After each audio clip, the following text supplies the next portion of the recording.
Bismillahirrahmanirrahim. Assalamualaikum warahmatullahi wabarakatuh. Baik teman-teman, perkenalkan nama saya Erik Riza Aulia dari Sekolah Tinggi Ilmu Tarbiyah Al-Quratul Usqa Jombang.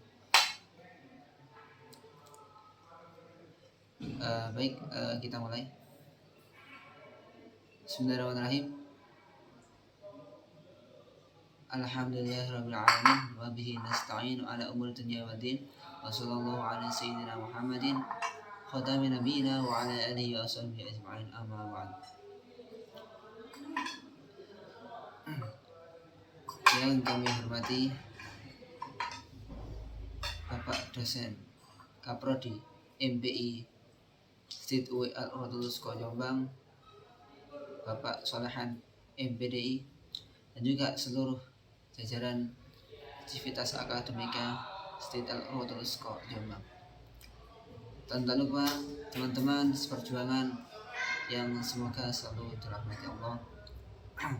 Pertama-tama marilah kita panjatkan puji syukur kehadirat Allah Subhanahu wa taala yang telah melimpahkan taufik hidayah serta inayahnya sehingga kita bersama dapat menikmati kenikmatan ini dalam keadaan sehat walafiat. Salawat dan salam semoga tetap terlimpah curahkan kepada junjungan kita Nabi Agung Muhammad Sallallahu Alaihi Wasallam yang telah menuntun kita dari jalan kebodohan menuju jalan yang terang benderang, yakni adilul Islam. Ketiga kalinya saya di sini akan mencoba mempresentasikan tafsir amali dari surat Az-Zumar ayat 32 sampai dengan 57. Bismillahirrahmanirrahim. Faman azlamu mimman kadzdzaba 'ala Allahi wa kadzdzaba bis-sidqi wa jaa'a alaysa fi jahannam mathwal lil kafirin. Artinya, maka siapakah yang lebih zalim daripada orang-orang yang membuat kebohongan terhadap Allah dan mendustakan kebenaran yang datang kepadanya? Bukankah di neraka jahanam tempat tinggal bagi orang-orang kafir? Faman azlamu, maka siapakah yang paling zalim? Dari ayat ini bisa kita ambil pelajaran bahwa disebutkan bahwa Allah menyindir orang-orang yang berbuat zalim. Artinya mereka yang tidak menempatkan sesuatu pada tempatnya, itulah dinamakan orang-orang yang zalim. Orang-orang yang zalim bisa kita contohkan pada era yang seperti ini. Misalnya seorang pemimpin negara memiliki kewenangan untuk mengatur negaranya. Begitu juga terkait keuangan dan sebagainya. Itu merupakan ada hak-hak rakyat yang diwajibkan. Oleh karena itu kita harus berusaha untuk tidak berlaku zalim, yaitu dengan mengikuti semua apa yang diperintah Allah dan menjauhi segala yang dilarangnya. Kemudian mimman kadzdzaba 'ala Allah, yaitu dari orang-orang yang berbohong kepada Allah. Maksudnya yaitu di sini disebutkan orang-orang yang berbohong kepada Allah dan mendustakan kebenaran. Ya, berbohong kepada Allah dalam arti tidak jujur, tidak mau, lebih ke munafik ya. Hanya melakukan amal ibadah hanya untuk dipandang manusia atau riya. Nah, ini merupakan sifat-sifat yang berbohong, merupakan sifat yang tercela. Kita sebagai umat muslim seyogianya harus berusaha untuk menjauhi sifat-sifat tercela tersebut, karena sifat tersebut bisa mengantarkan kita kepada nerakanya Allah. Na'udzubillah min dzalik. Kemudian di Quran disebutkan di ayat 32 ini disebutkan wa kadzdzaba bis-sidqi idz ja'ah, dan mendustakan kebenaran yang datang kepadanya. Kita sebagai seorang muslim yang beriman tentunya harus berusaha meyakini apa yang datang dari Allah, kebenaran yang datang dari Allah, apapun bentuknya. Misalnya melalui nabi-nabinya ataupun melalui kitab-kitabnya. Sebagiannya kita sebagai seorang muslim percaya dengan keyakinannya, dan kita berusaha untuk tidak mendustakan kebenaran. Mendustakan kebenaran dalam arti tidak percaya akan apa yang ada kebenaran yang diturunkan oleh Allah, baik itu kebenaran yang datang dari kitab-kitabnya maupun kebenaran yang datang dari rasul utusan-utusannya. Oleh karena itu tafsir amaliyah yang bisa kita lakukan yaitu adalah berusaha meyakini semua apa yang datang dari kebenaran yang datang dari Allah adalah sebuah kebenaran, dan kita hindari tidak yakin atau tidak percaya kalamullah ataupun utusan-utusan Allah itu. Na'udzubillah min dzalik. Selanjutnya yaitu alaisa fi jahannam mathwal lil kafirin, bukankah di neraka jahanam tempat tinggal bagi orang-orang yang kafir.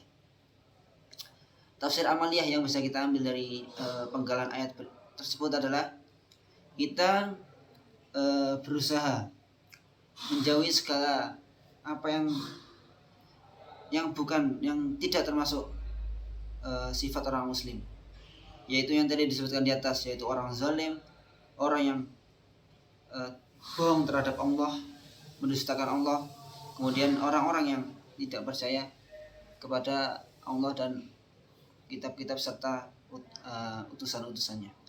Oleh karena itu tafsir amali yang bisa kita ambil adalah menghindari semua hal-hal yang dimiliki orang kafir, termasuk zalim, berdusta, tidak jujur dan sebagainya.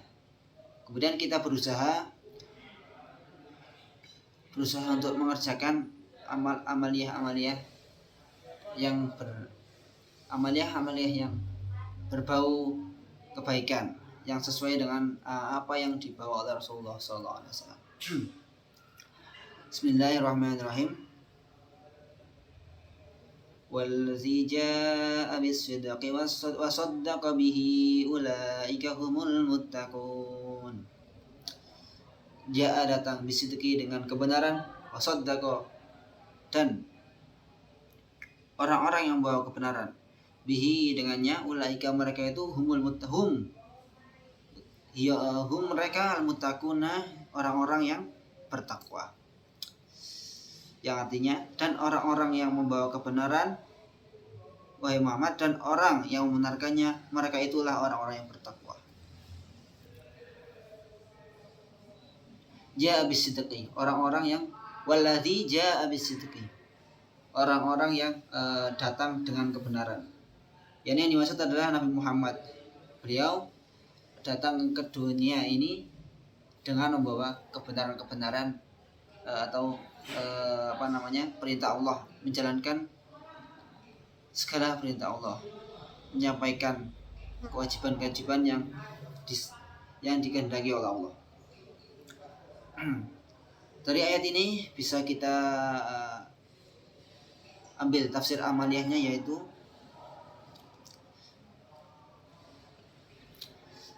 kita berusaha mencontoh Nabi Muhammad, yaitu orang yang pembawaannya benar, bagus. Jadi kita berusaha berbuat baik kepada siapapun, entah itu teman maupun musuh, entah itu Islam ataupun bukan. Kita sebagai umat Islam yang baik, kita berusaha untuk berbuat baik sesama makhluk,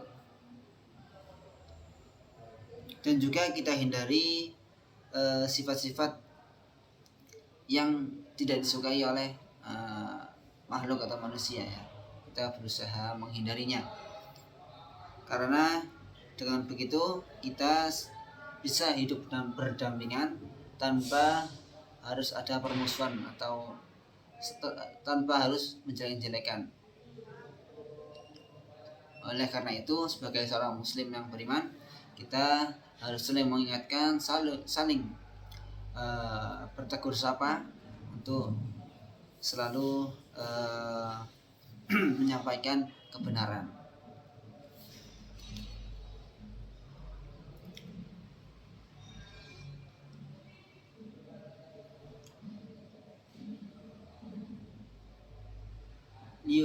ليكفر الله عنهم أسوأ الذي عملوا ويجزيهم أجرهم بأحسن الذي كانوا يعملون. Artinya, mereka memperoleh apa yang mereka kehendaki di sisi Tuhannya. Demikianlah balasan bagi orang-orang yang berbuat baik.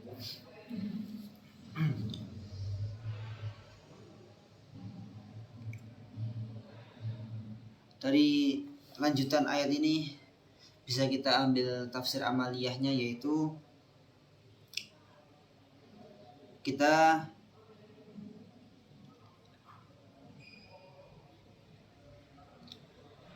berusaha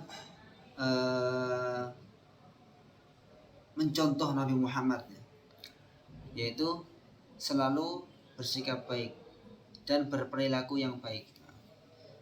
Dengan begitu kita bisa membuat orang-orang di sekeliling kita percaya dan yakin dengan apa yang kita omongkan, apa yang kita lakukan. Karena itu kita sebagai seorang muslim seyogyanya berusaha memberikan contoh yang baik, terutama untuk adik-adik kita, dan khususnya untuk semua umat Islam ya.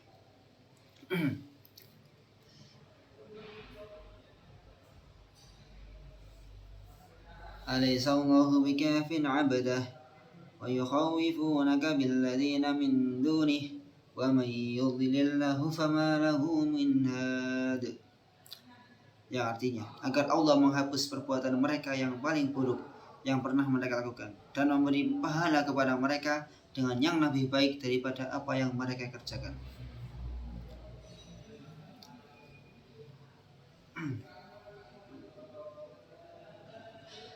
Alaysa Allahu bikafin 'abdah, itu semoga Allah, bukankah agar Allah menghapus perbuatan mereka yang paling buruk yang pernah mereka lakukan.